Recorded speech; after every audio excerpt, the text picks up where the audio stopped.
Dear students, welcome in my video lecture. Students, आज हम इस क्लास में पढ़ेंगे रिकर्सिव फंक्शंस के बारे में। एक टॉपिक जो आपका रह गया था फंक्शंस में, उसके बारे में आज स्टडी करेंगे, दैट इज़ रिकर्सिव फंक्शन। अब उससे पहले हम ये जानेंगे रिकर्सिव होता क्या है, इस फंक्शन को कैसे यूज़ करते हैं। ठीक है, ये function that calls itself is known as a recursive function. जब कोई फंक्शन खुद को कॉल करता है प्रोग्राम के अंदर, that is known as recursive function. यानी कि कोई फंक्शन, मान लो हमने बनाया एक्स वाई जेड, कोई फंक्शन बना लिया, और जब एक्स वाई जेड को ही कॉल करे, that is known as recursive function. ठीक है, समझ में आ गया। जब कोई फंक्शन खुद को कॉल करता है वो रिकर्सिव फंक्शन कहलाता है। And this technique is known as recursion, और इस टेक्निक को हम रिकर्जन बोलते हैं। ओके, क्लियर हो गया। यानी कि जब कोई एक फंक्शन खुद को कॉल करेगा तो वो रिकर्सिव फंक्शन कहलाएगा, और ये जो टेक्निक है, ये प्रोसेस है, ये जो टेक्निक है, ये रिकर्जन कहलाती है। Recursion is the process of repeating items in A self similar way. यानी कि किसी भी आइटम को रिपीट करने का जो प्रोसेस होता है सेल्फ सिमिलर वे, यानी एक खुद के जैसे वे में, जैसे खुद को हमने, या जो फंक्शन हमने एक्सेस मतलब डिफाइन किया, डिक्लेयर किया, उसी की तरह आइटम को रिपीट करना हो, उस प्रोसेस को रिकर्जन कहते हैं। Okay, this enable the function to repeat itself several time.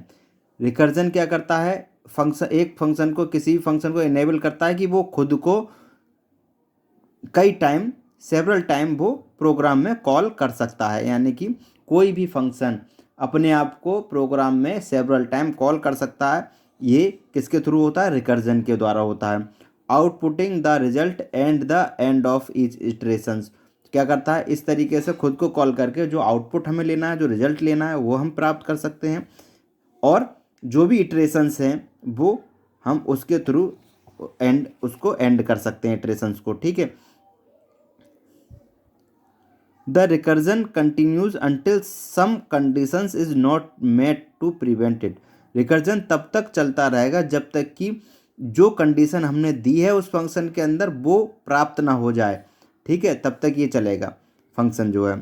To prevent infinite recursion, infinite recursion से बचने की, ऐसा ना हो कि हमने फंक्शन बनाया और इनफाइनाइट रिकर्जन बन जाए वो। इफ़ एल्स स्टेटमेंट और similar approach can be used. इससे बचने के लिए हम इफ़ एल्स स्टेटमेंट का यूज़ करते हैं, या उस कुछ सिमिलर अप्रोचेस का यूज़ करते हैं, एल्स का, इफ़ का, ठीक है, वाइल डू वाइल, उसका यूज़ करते हैं। The recursive call and other doesn't, मतलब रिकर्सिव कॉल नहीं कर सकते और कुछ नहीं कर सकते, इन्हीं चीज़ों का, अप्रोचेस का हमें यूज़ करना होता है। अब बात करते हैं advantages and disadvantages of recursive function. Recursive function के एडवांटेजेस और disadvantages. Recursion makes program elegant and cleaner. Recursion से क्या होगा, प्रोग्राम एलिजेंट और क्लीनर बनता है। Most of the algorithm can be defined recursively which make it easier to visualize and prove. बहुत सी एल्गोरिथम ऐसी हैं जो रिकर्सिवली डिफाइन होती हैं, जिससे कि वो देखने में और प्रूव होने में बहुत आसान होती हैं। If the speed of the program is vital then you should avoid using recursion. अगर आपके प्रोग्राम की स्पीड विटल हो रही है तब आपको चाहिए कि आप रिकर्जन को अवॉइड करें। Recursion use more memory and generally slow. Recursion ज़्यादा मेमोरी यूज़ करता है और जनरली स्लो होता है, इसलिए मोस्टली केसेस में हमने देखा है रिकर्जन बहुत यूज़ नहीं होता है। Instead you can use loops, इसकी जगह पर आप लूप का यूज़ कर सकते हैं। इसलिए मोस्टली जो प्रोग्रामर हैं, आपने बड़े बड़े प्रोग्राम और उनका किसी सॉफ्टवेयर की प्रोग्रामिंग देखी होगी, तो रिकर्जन बहुत कम यूज मिला होगा आपको, लूप का यूज ज़्यादा मिला होगा। For the most part recursion is slower. कई पार्ट में रिकर्जन स्लोअर होता है। And takes up more of the stack as well as, और बहुत ज़्यादा मेमोरी ये लेता है। The main advantage of recursion is that the problem like tree traversal it make the algorithm a little easier और more एलिजेंट। Tree traversal पढ़ चुके हो आप, पढ़ चुके होगे आप डेटा स्ट्रक्चर में। नहीं पढ़ चुके हो तो एक बार मैंने क्लास में ही बताया था, ये ध्यान रखिएगा। ट्री ट्रेवर्सल की जैसी जो प्रॉब्लम्स होती हैं उनमें रिकर्जन बहुत ज़्यादा एडवांटेजेबल होता है, ठीक है। बहुत ही आसानी से और बहुत इलिजेंट वे में हमारा एल्गोरिथम तैयार हो जाता है। रिकर्जन दो टाइप के होते हैं, direct recursion and indirect recursion, ठीक है। रिकर्जन के टाइप्स की बात करें तो टू टाइप्स होते हैं। Direct recursion, when function calls itself, जब फंक्शन खुद को कॉल करे, it is called direct recursion, ठीक है। फंक्शन खुद को कॉल कर रहा है, that is called direct recursion. When function calls another function and that function call the calling function, ठीक है। जब फंक्शन दूसरे फंक्शन को कॉल करता है, मान लो एक XYZ फंक्शन है, उसने एक फंक्शन ABC को कॉल किया और that function call the calling function, फिर जो ABC है वो फिर XYZ को कॉल कर रहा है, ठीक है। XYZ ने पहले ABC को कॉल किया, ABC जो है फिर XYZ को कॉल कर रहा है, ये क्या है, इनडायरेक्ट रिकर्जन।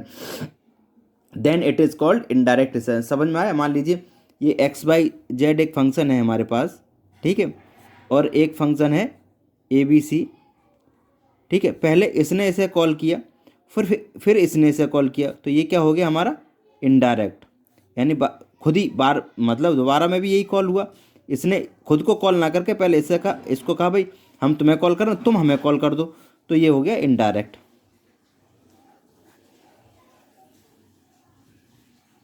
ठीक है। और इसमें क्या है डायरेक्ट में, जब ये खुद को कॉल करेगा, मान लीजिए XYZ फंक्शन है और वो XYZ को ही कॉल करता है, तो वो क्या कहलाता है, डायरेक्ट। Okay, clear.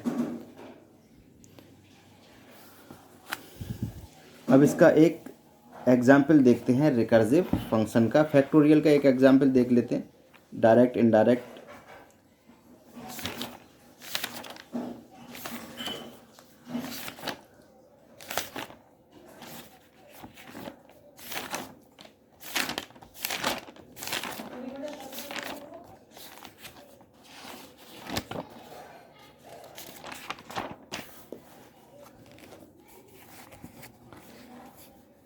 इसका एग्जाम्पल देखते हैं। एग्जाम्पल है recursive function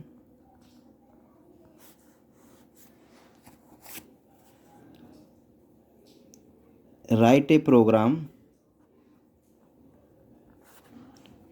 to print factorial of n। एक प्रोग्राम है, फैक्टोरियल लिखना है हमें n का। देखते हैं, आइए देखते हैं। सबसे पहले header file include IO stream. इस प्रोग्राम को आप अपने लैपटॉप या सिस्टम पर रन करा के देखिएगा।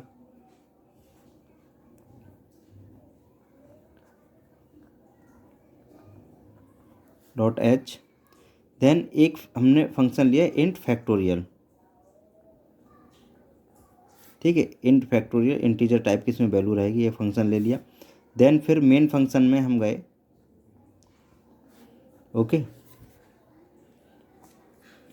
मेन फंक्शन में हमने क्या किया, एक वेरिएबल लिया इंट n और रिजल्ट जो भी आएगा हमारा इसका, उसे स्टोर करने के लिए एक वेरिएबल ले लिया, ठीक है, clear.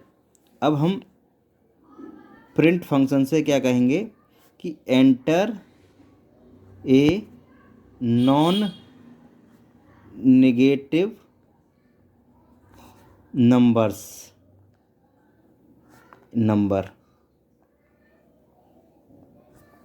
Okay.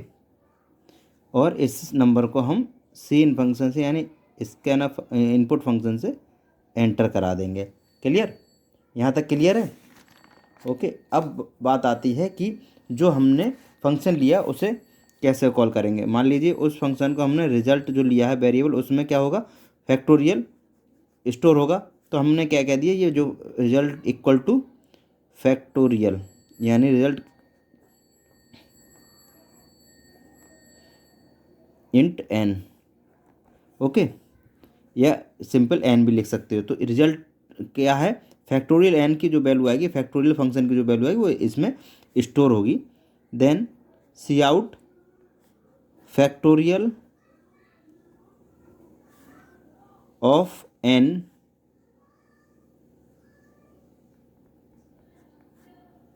Is N equal to result. Okay, return 0। Clear. अब इंट फैक्टोरियल की हम फैक्टोरियल जो हमने फंक्शन लिया है उसके बॉडी को बनाते हैं। इसमें हमने इफ़ कंडीशन दे दी है N is greater than equal to 1, यानी नेगेटिव ना हो।